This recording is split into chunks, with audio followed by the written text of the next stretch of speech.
Hello and Assalamu alaikum to brand new video. Example 2.1, chapter number 2.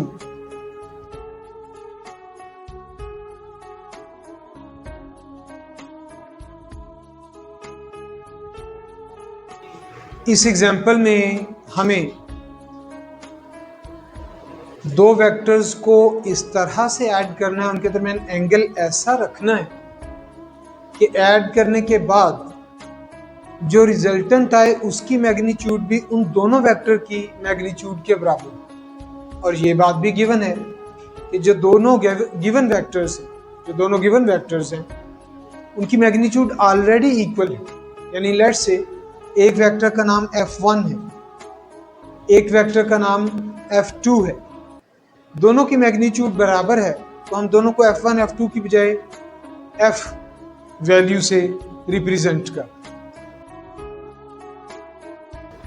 Let's say दो vectors हैं f1 और f2 और r इनका resultant है, लेकिन गिवन बात क्या है कि f1 की मैग्नीट्यूड, f2 की मैग्नीट्यूड और इनके रिजल्टेंट की मैग्नीट्यूड सब इक्वल, तो इनकी एक ही वैल्यू रख लेते हैं। हम वो वैल्यू नंबर की बजाय f से ही शो कर देते हैं।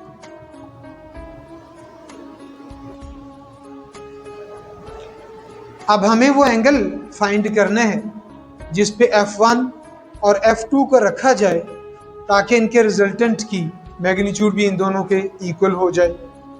अब हमें पता है हेड टू टेल रूल के मुताबिक f1 और f2 को इस तरह से डिजाइन करना है कि f2 की टेल फर्स्ट वेक्टर के हेड पे हो, तो फिर रिजल्टेंट कहां से शुरू होगा? पहले वेक्टर की टेल से f2 के हेड तक जाए, रिजल्टेंट वहां तक जाए। अब हमें f1 और f2 के दरमियान वो एंगल फाइंड करना है जिस एंगल पे रिजल्टेंट की मैग्नीट्यूड f1 और f2 की मैग्नीट्यूड के बराबर। अब इसमें हम रेक्टेंगुलर कॉम्पोनेंट्स वाला पूरा प्रोसीजर इस्तेमाल करें। पूरा प्रोसीजर क्या है? रेक्टेंगुलर कॉम्पोनेंट्स में दो वेक्टर्स को ऐड करने का तरीका यह है कि गिवन वेक्टर्स के पहले x कॉम्पोनेंट्स निकालें, उनको ऐड करके रिजल्टेंट के x कॉम्पोनेंट निकालें, गिवन वेक्टर्स के y कॉम्पोनेंट्स निकालें, उनको ऐड करके रिजल्टेंट का y कॉम्पोनेंट निकालें, फिर पाइथागोरस थ्योरम लगा के रिजल्टेंट की मैग्नीट्यूड लगा दें। क्योंकि अगर आपके पास rx भी हो ry भी हो तो आप पाइथागोरस थ्योरम से r फाइंड कर सकते हो। मैं इस पूरी बात को इक्वेशंस की मदद से एक्सप्लेन करूं। तो देखिए rx is equal to ax plus bx, लेकिन हमारे पास तो वेक्टर a नहीं है बल्कि उसका क्या नाम है, तो हम f1x लिखेंगे। हमारे पास तो वेक्टर b नहीं है, f2 है, तो यहां पे हम क्या लिखेंगे? f2x और दैट पॉइंट। इसी तरह रिजल्टेंट का y कंपोनेंट फाइंड करने के लिए भी हमें क्या करना पड़ेगा? दोनों के y कंपोनेंट्स को ऐड करना पड़ेगा। तो रिजल्टेंट का y कंपोनेंट फाइंड करने के लिए क्या करना पड़ेगा? दोनों के y कंपोनेंट्स को आपस में ऐड करना पड़ेगा। लेकिन हमारे पास तो a और b नहीं है, हमारे पास तो f1 और f2 है।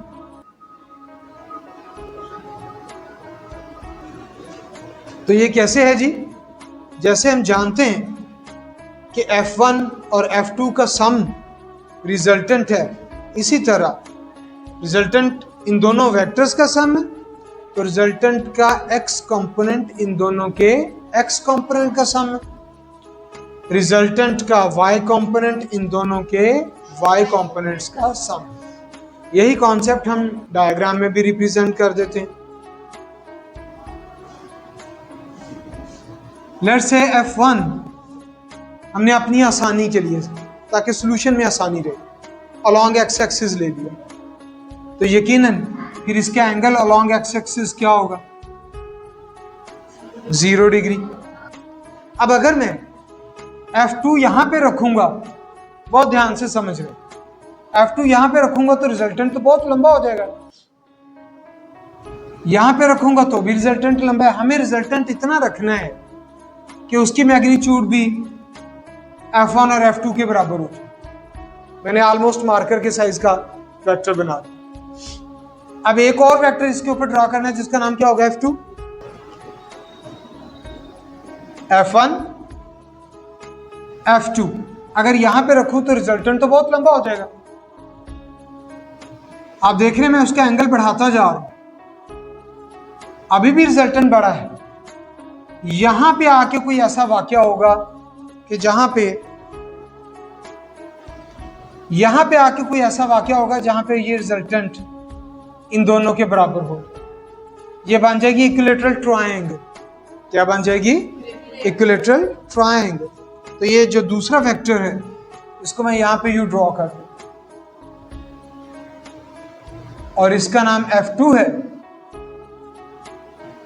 ये एक्स एक्सिस है, आप जानते हैं इस बात को, और ये जो इसका एंगल थीटा है, F2 के एंगल का नाम हमने थीटा रखा, और यही वो एंगल है जो हम फाइंड भी करना चाहते हैं। और रिजल्टेंट कहां पे एग्जिस्ट कर रहा है? Here it is the result from the tail of the first vector to the head of the second vector, right? अब हमें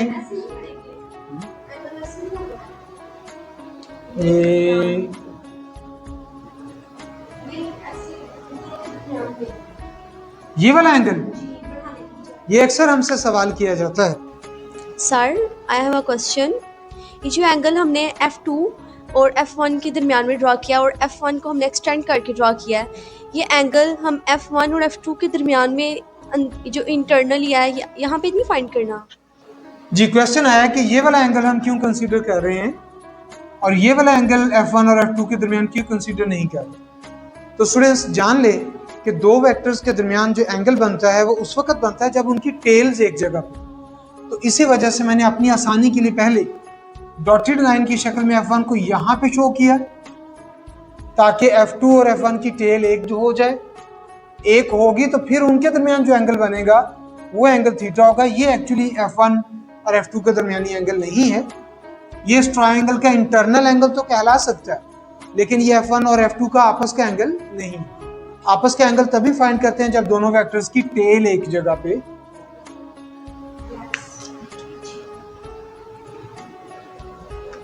तो यहां पे दोनों वेक्टर्स यानी F1 और F2 के एक्स एक्सिस के साथ एंगल्स रिप्रेजेंट कर देते। F1 का एंगल, उसे मैंने θ1 का नाम दिया, वो 0 है। F2 का एंगल, उसे मैंने θ2 का नाम दिया, उसका नाम तो थीटा है। तो हमने देखा हमने θ2 का नाम ही थीटा रख दिया और इसी के आगे क्वेश्चन मार्क बना देते हैं क्योंकि हमने ये फाइंड किया। अब हमारा टारगेट क्या है? ये चीजें फाइंड करना, लेकिन इसके लिए ये चारों चीजें फाइंड करनी। इसका मतलब है हमारा काम बड़ा मेहनत वाला काम है आज। तो सबसे पहले F1x फाइंड।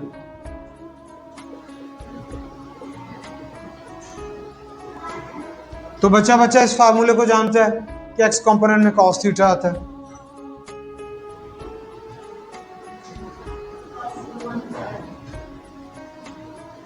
तो ये cos 0 आ गया। cos 0 की वैल्यू क्या होती है जी? 1।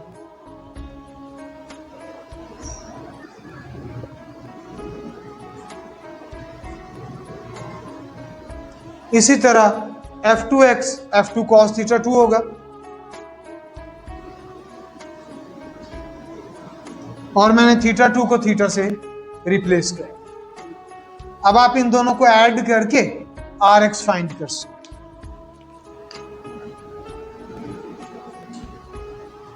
Rx इन दोनों का सम है, यानी F1x की जगह पे F1 पुट कर दिया और F2x की जगह पे F2 cos थीटा पुट कर। स्टूडेंट्स जान गए होंगे कि अब बारी F1y और F2y की है।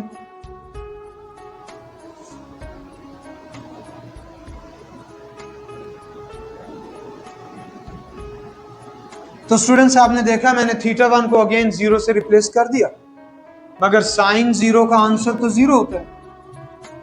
तो इसका मतलब है F1y 0। ये हम बात पहले भी कर चुके, जो वेक्टर अलॉन्ग x एक्सिस हो उसका y कंपोनेंट 0 हो, जो वेक्टर अलॉन्ग y एक्सिस हो उसका x कंपोनेंट 0 होता है। तो अब बारी आ गई F2y।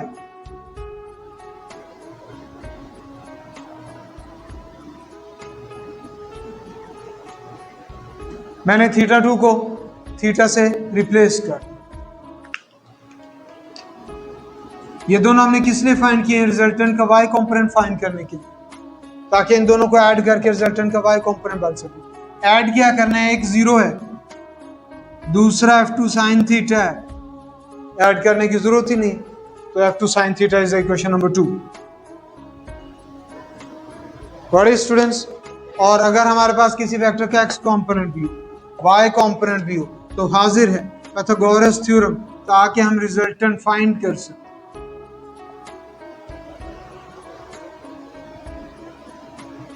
फाइंड करते हैं जी रिजल्टेंट। Rx की वैल्यू इक्वेशन नंबर 1 से,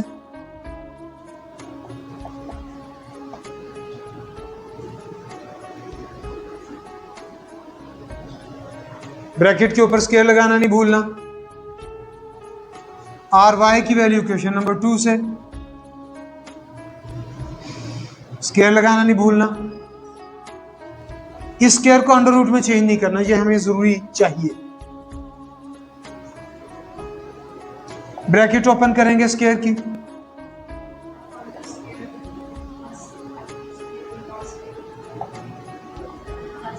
टू ए बी भी आएगा,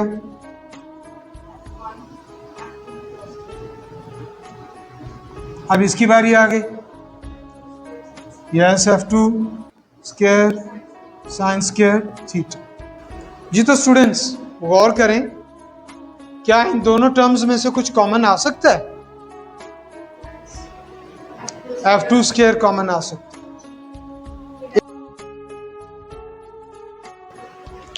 क्या आपको याद है कि ट्रिग्नोमेट्री का फॉर्मूला है sine square theta plus cos square theta 1 के इक्वल होता है। ये ग्रेजुअल इक्वेशन देखें स्मार्ट होती जा रही, डाइटिंग कर रही थी, स्मार्ट हो।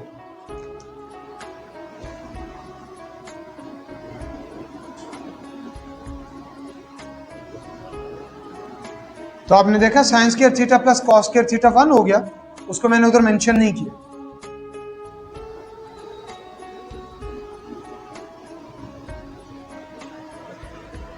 यहां से हमारा एंटी टेस्ट का जनरल फार्मूला निकलता है।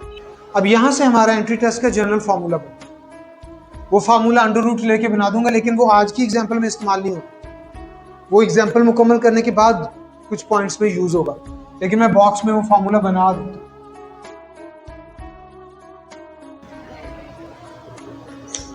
इस फार्मूले को कैसे इस्तेमाल करना है मैं आगे आपको बताता हूं, लेकिन अभी पहले एग्जांपल को मुकम्मल कर दूं।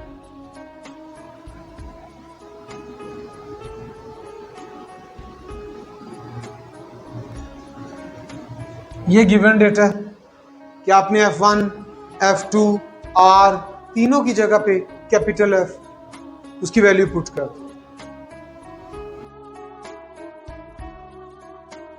आपने गौर किया, मैंने R की जगह पे भी, F1 की जगह पे भी, F2 की जगह पे भी, सब जगह F पुट कर। एक F दोनों साइड से कैंसिल हो, ये F स्क्वायर उधर प्लस है इधर आके,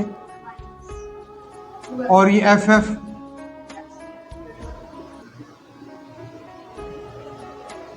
अब ये 2F स्क्वायर उधर मल्टीप्लाई क्या रहे हैं,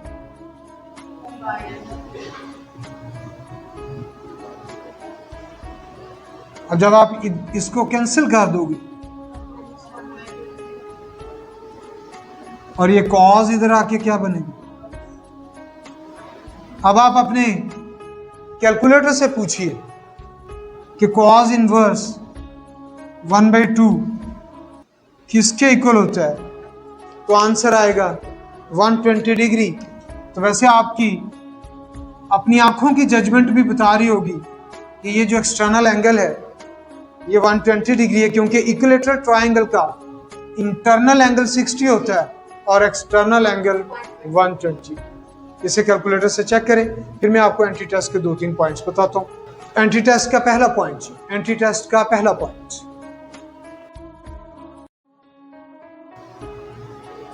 अगर दोनों वेक्टर्स पैरेलल हों, उनके दरमियान थीटा क्या होगा? 0, राइट?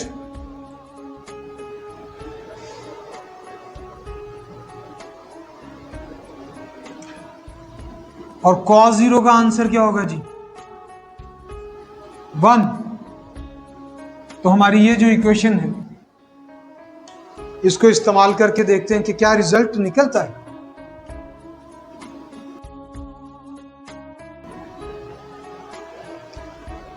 cos थीटा कहां गया इस इक्वेशन का भी? cos थीटा क्या हो गया? 1 हो।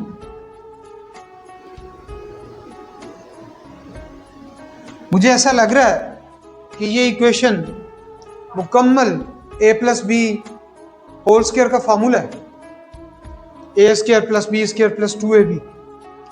इसका मतलब है ये f1 plus f2 whole square का फॉर्मूला है, और यहां पे स्क्वायर और स्क्वायर रूट जब कट जाएंगे, ये क्या हुआ? ये तो भाई बड़ा सरप्राइज है कि अगर दो वेक्टर्स पैरेलल हों तो उनका रिजल्टेंट निकालने के लिए उनको डायरेक्ट ऐड कर दो, जैसे स्केलर्स को ऐड किया जाता है। ये बात मैं आपको पहले भी सिखा चुका हूं कि क्या वेक्टर्स को स्केलर्स की तरह ऐड किया जा सकता है? Yes, they can be added like scalars. वो स्केलर्स नहीं हो गए, स्केलर्स की तरह ऐड किया जा सकता है अगर वो पैरेलल हो। और इसी तरह क्या वेक्टर्स को सब्ट्रैक्ट किया जा सकता है स्केलर्स की तरह अगर वो एंटी पैरेलल हो।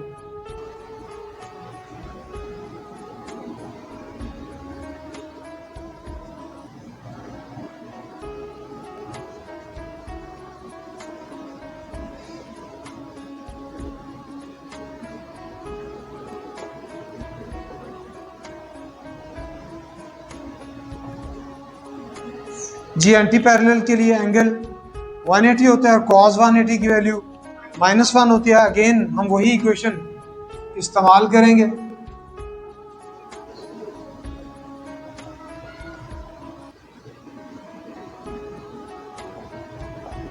लेकिन ये cos 180 की जगह पे क्या आ गया? -1।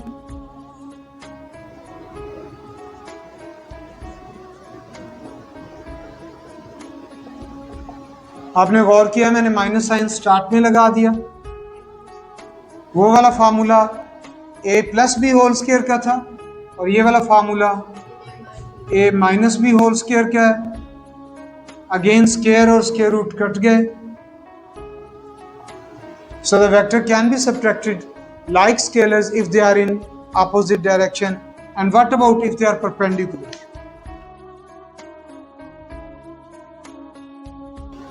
परपेंडिकुलर वेक्टर्स का आपस में एंगल 90 डिग्री होता है और cos 90 का आंसर क्या होता है? 0। अगेन यही इक्वेशन अप्लाई की जाएगी।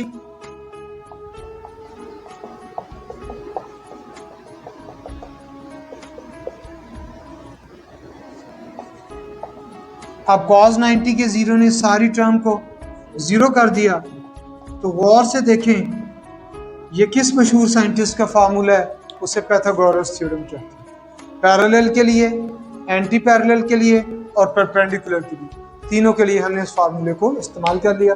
इसी तरह के अच्छे अच्छे पॉइंट सीखने के लिए like, share and comment wait कीजिएगा अगली वीडियो के लिए। Thank you so much.